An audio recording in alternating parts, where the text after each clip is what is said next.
to high demand, and by that I mean that 52 people asked me to cover the cinematic, I decided to cover the cinematic. But because we are a channel based on the lore of League of Legends, we will only have a look at the story.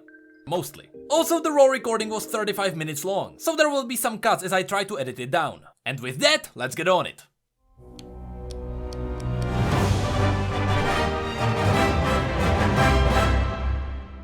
Hello everyone and welcome to a video that was requested by many. And when I say many, I mean a lot of people. A lot of you wanted me to break down the new Awaken cinematic because it seems to be driven by the story. Unlike the other cinematics, like the New Dawn, that was just a random one. It was just a random characters fighting on a random battlefield. Well, it was probably Summoner's Rift, but you know what I mean. But this time, it is actually in the world of Runeterra, and we know these places. But you guys wanted me to break down the story, and spoiler alert, there is no story.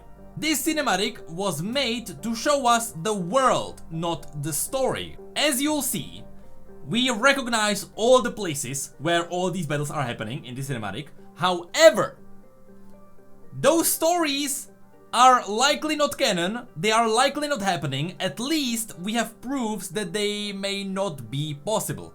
So, without further ado, let's jump right into it. Before we start, I should mention that as you can see, we are watching this from YouTube, and here, if you want to go frame by frame, and you didn't know this, you can actually use the piece brackets, I don't know what's the right term, but you can use them as arrows and you can move back and forth one frame at a time. And I can immediately use this tool here because you can see on left and right there are some unfortunate victims that Jin probably killed in order to draw out Camille, as you'll see later. But you can see some magic. But magic, and we will talk about this later, Jin doesn't use a lot of magic.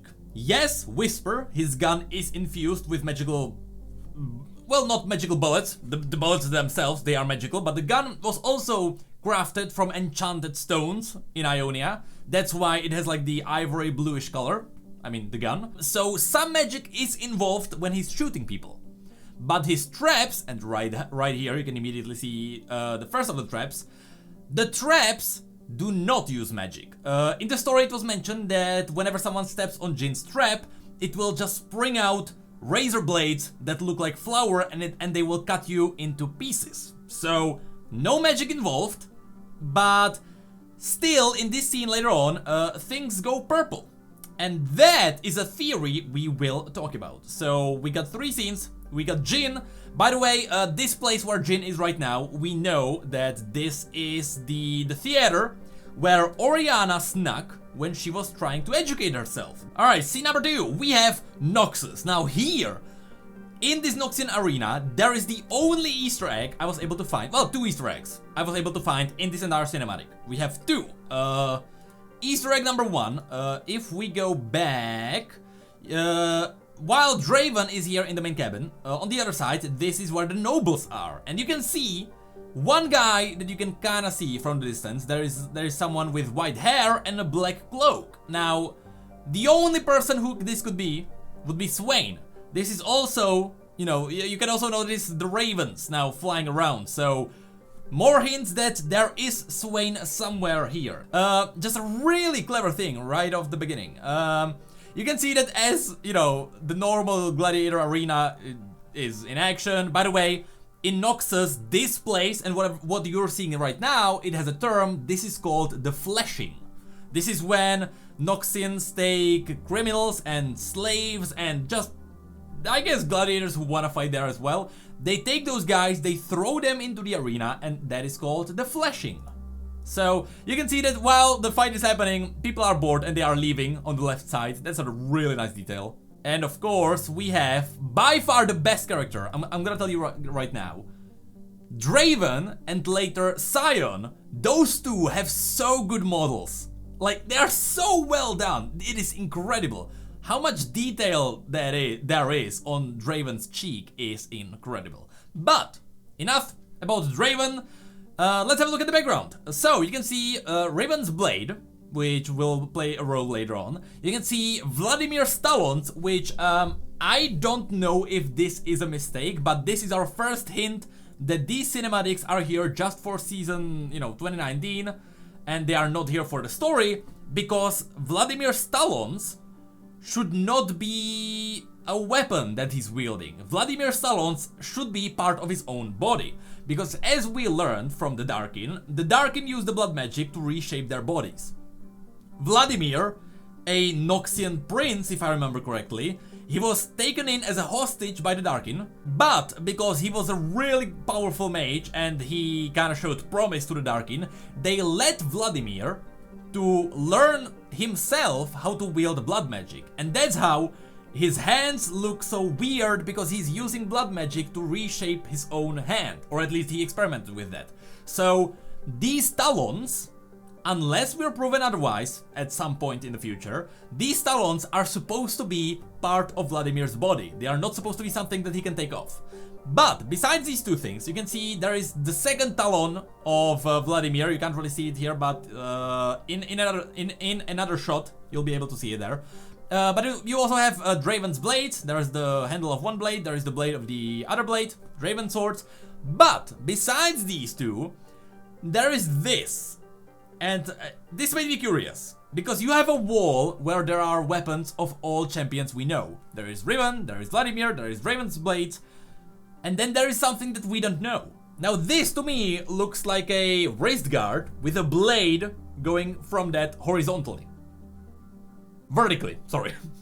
There is a vertical blade coming from that, so it's not Talon's weapon, because Talon has it horizontally. Rengar has two blades coming from that, not one, and Zed also has a horizontal blade, not a vertical one. So this is a weapon of someone we don't know, and at first I was thinking it would be really cool if this was a teaser for a future champion already. Also, I don't know if this is intentional, but if you look at Draven's belt, it looks a lot like Mastery emote. But now we have a shot of Irelia in Ionia. As the shot now goes out, you can see that they are preparing for war. They are gathering, and as you can see by the weapons, they are gathering just like farmers and people that they can find. You know, people that wanna protect Ionia. But as Irelia is moving here, this is a nice reference to the story. Because in the story, Ionians, when the Noxians came, Ionians didn't fight back. Because for millennia, the true Ionian way was to not do anything. Nature always secured Ionia in a safe place. No matter what was happening, nature would find balance. So if war erupted in Ionia, people wouldn't do anything, because balance would naturally arrive on its own. So when Irelia was the first one who fought back the Noxians at the Placidium, that's when everyone was like, you know what, that actually works. She fought back, she won the war. So now suddenly, people of Ionia split into two groups. You have people who support Irelia and who realize that if they actually want to live, they need to fight back the invasion.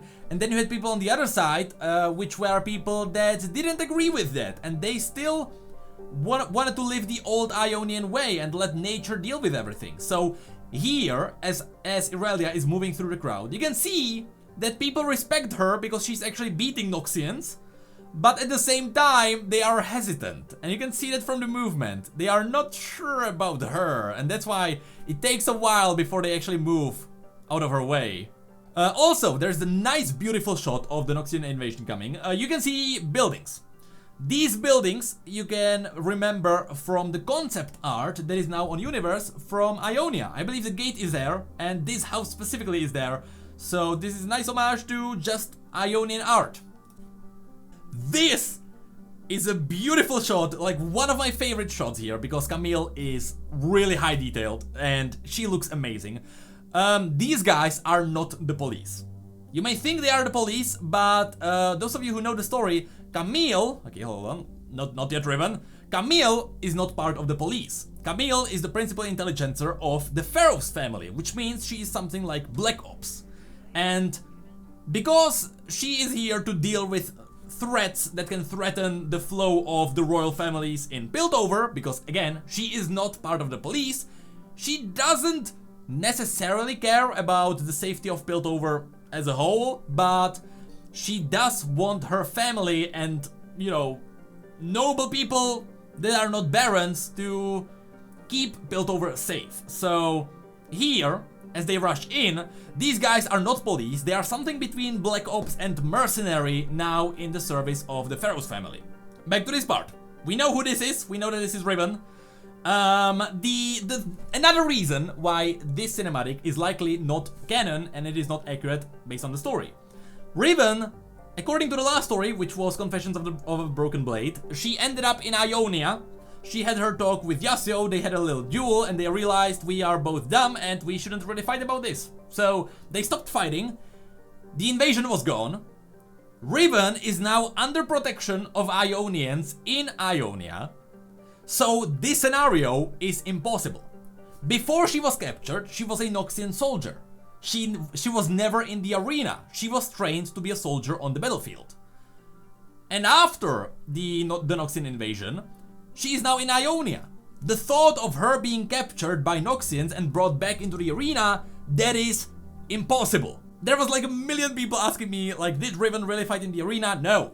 This cinematic shows you the world, not the story. Remember that again. Again, you can see the weapons in the background. Again, the same wrist guard with the blade. We don't know what that is. Some people thought it's a scythe. I doubt it's a scythe. Reason number 3 or 4, I don't even remember, why this cinematic cannot be canon.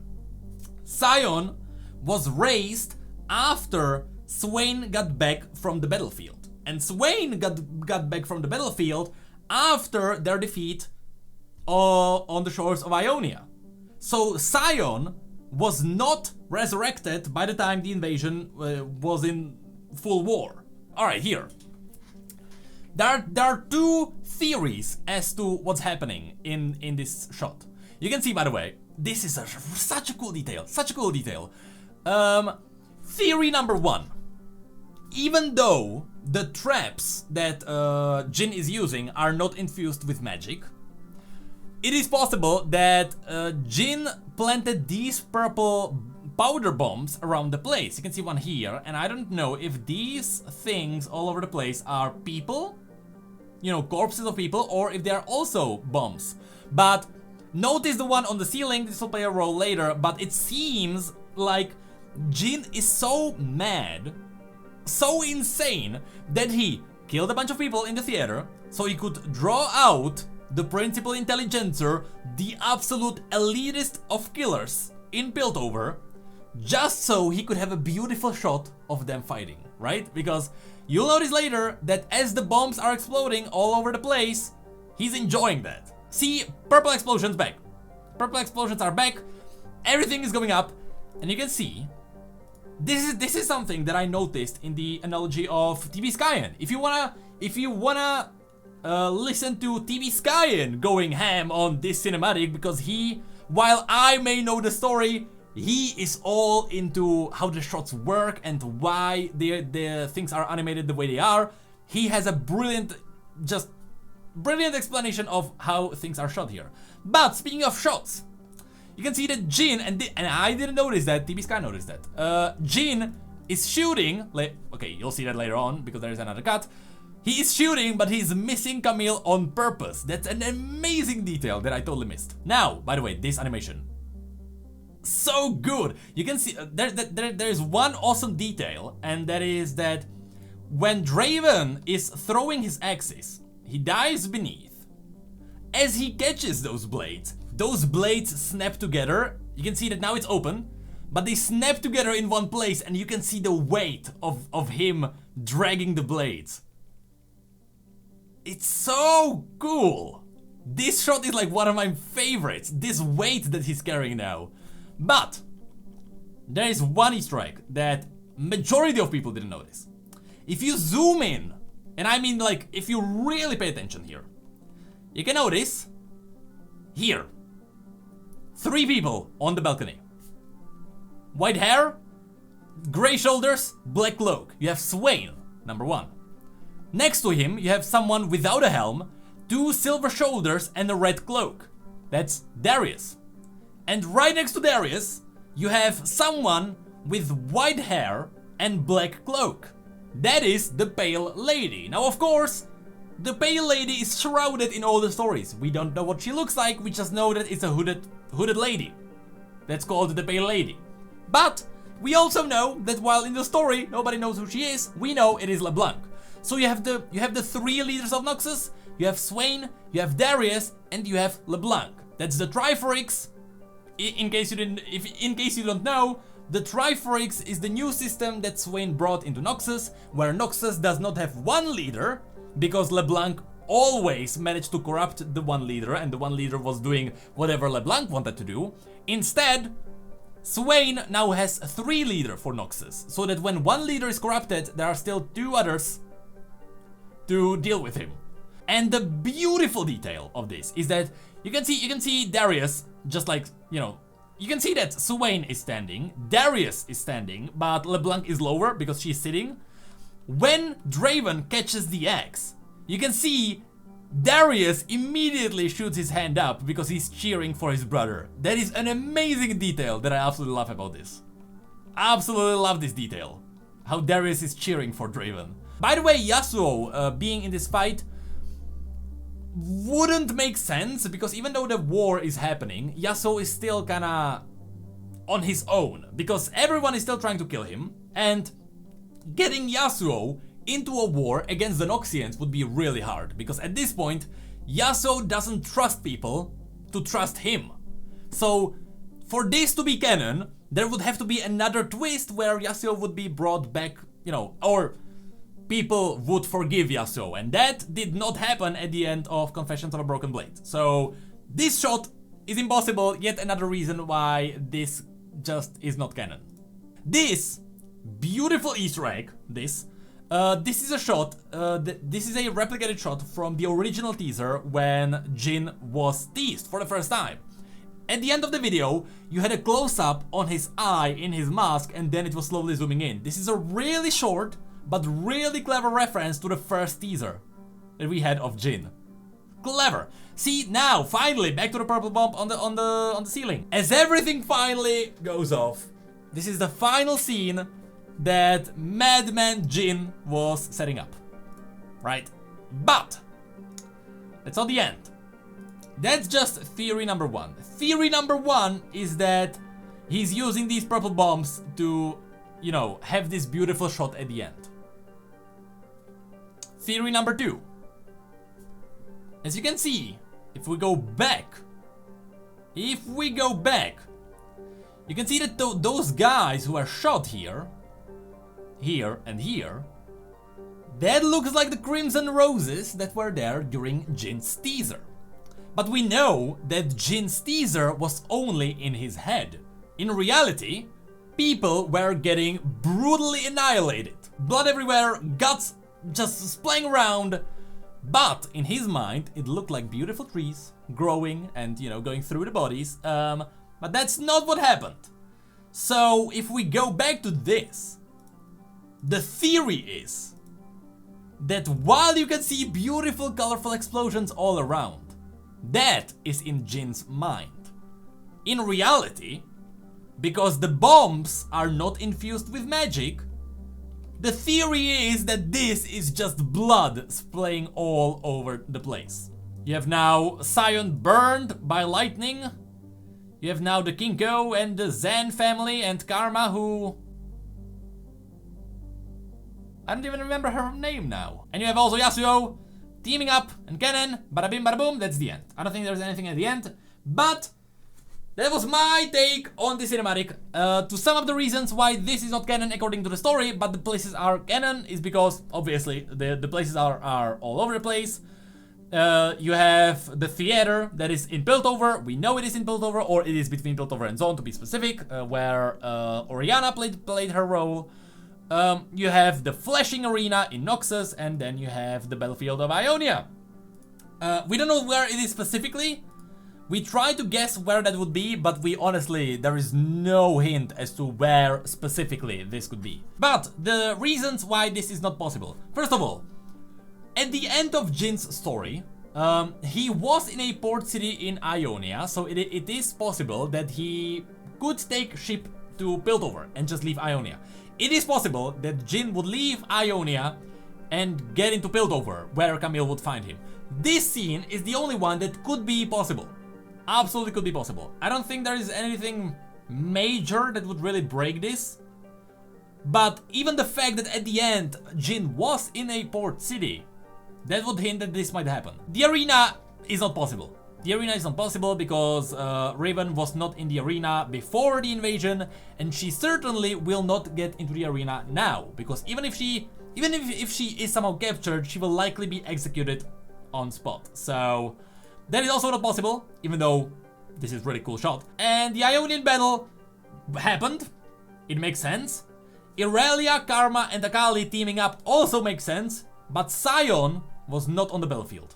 Sion was resurrected after the war was over, so Sion, unless this is because, you know, the invasion wasn't just one battle, unless this is another skirmish after Swain got back into Noxus, unless that's the case, this is also not possible. But with that said, take this with a pinch of salt, because Sion's lore is really old now.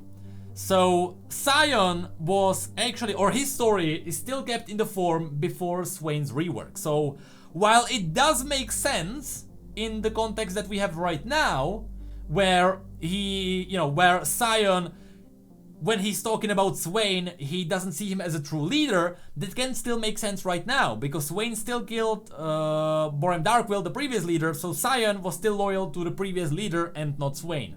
So it still makes sense, but it is old. So we might have a rework, and Sion might make it to the Ionian battlefield.